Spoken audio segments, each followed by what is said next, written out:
দর্শক, এই যে কলেজ রোডের অবস্থা, মুখটা দেন, অটো কি অবস্থা দেন।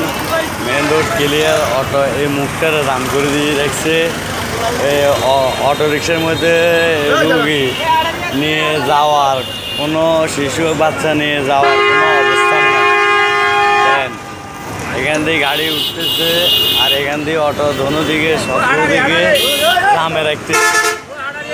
এই দেন অটোগুলা, মেন রোডগুলা জাম সৃষ্টি ওরাই করতেছে। দেখেন এই গাড়িটা উঠতেছে, দেখেন এই অটোগুলা কোনো প্রশাসন পাবে কোনো এটা নিতেছে না। তার জন্য আমি উপজেলা ইউনো স্যারের দৃষ্টি আকর্ষণ করে বলতেছি, এই অটোগুলার ব্যবস্থা দ্রুতভাবে যেন কঠোর থেকে কঠোর অবস্থা নেওয়া হয় বা নেয়, এটা যেন নিশ্চিত করে। এই মুখটার মধ্যে যদি অটোগুলা নিশ্চিত করে তাহলে এই রোডটার জন্য মানুষ চলাচল করার জন্য সুবিধা পায়, একটা অ্যাম্বুলেন্স যাইতো মানে সুবিধা হয়। জরুরিভাবে দেখা গেছে কি একটা রোগী যায় হাসপাতাল পৌঁছতে পারে। দর্শক, এই বলে আমার ভিডিওটা এখানে আজকের মতো করলাম। দর্শক, যদি সাবস্ক্রাইব লাইক, যদি আমার এই ভিডিওটা ভালো লাগে সাবস্ক্রাইব লাইক কমেন্ট দেবেন, তাহলে সবসময় আমার এই ভিডিওটা পাবেন। দেন অটোগুলোর অবস্থা দেখেন, রোডগুলোর অবস্থা দেখেন যে জাম। এই যে আরেকটা বিষয় দর্শক, এই যে সুগন্ধা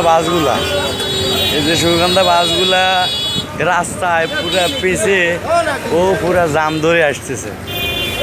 এই সুগন্ধা বাসগুলা আমি বেগমগঞ্জ থানা দৃষ্টি আকর্ষণ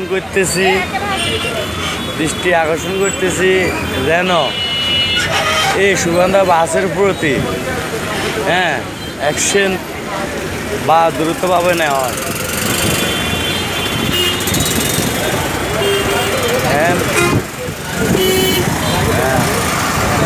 এই যে আমাদের স্যারও এখানে আছে, উনি বলতেছে অনেক কিছু।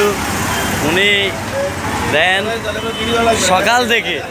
সকাল থেকে উনি খুব মেহনত করতেছে, খুব কষ্ট করতেছে। দর্শক দেন আমাদের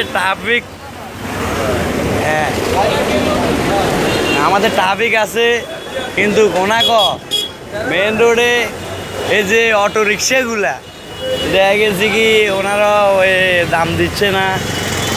আমি সেই কারণে আমি বলতেছি যে মাননীয় আমাদের সার্কেল স্যার, বেগমগঞ্জ থানা সার্কেল স্যারের দৃষ্টি আকর্ষণ করে বলতেছি, অটোগুলার ব্যবস্থা যেন হাইওয়ে রোড থেকে একটা ব্যবস্থা নেওয়ার জন্য অনুরোধ আমি ওনার কাছে করতেছি, যেন দ্রুতভাবে অনুরোধটা উনি কার্যক্রম করে। এ দেখেন এই সাইডে অটো দাঁড়ানো, ওই দেখেন অটো ট্রাকের বিস্কান দিয়ে ঘুরেতেছে। এ দেখেন এই সাইডে অটো দাঁড়ানো, একটা ট্রাক উঠতে পারতেছে না। এই দেখেন একটা ট্রাকটা যে উঠবো কোনো এরা সিমকে রাখতেছে না। এই দেখেন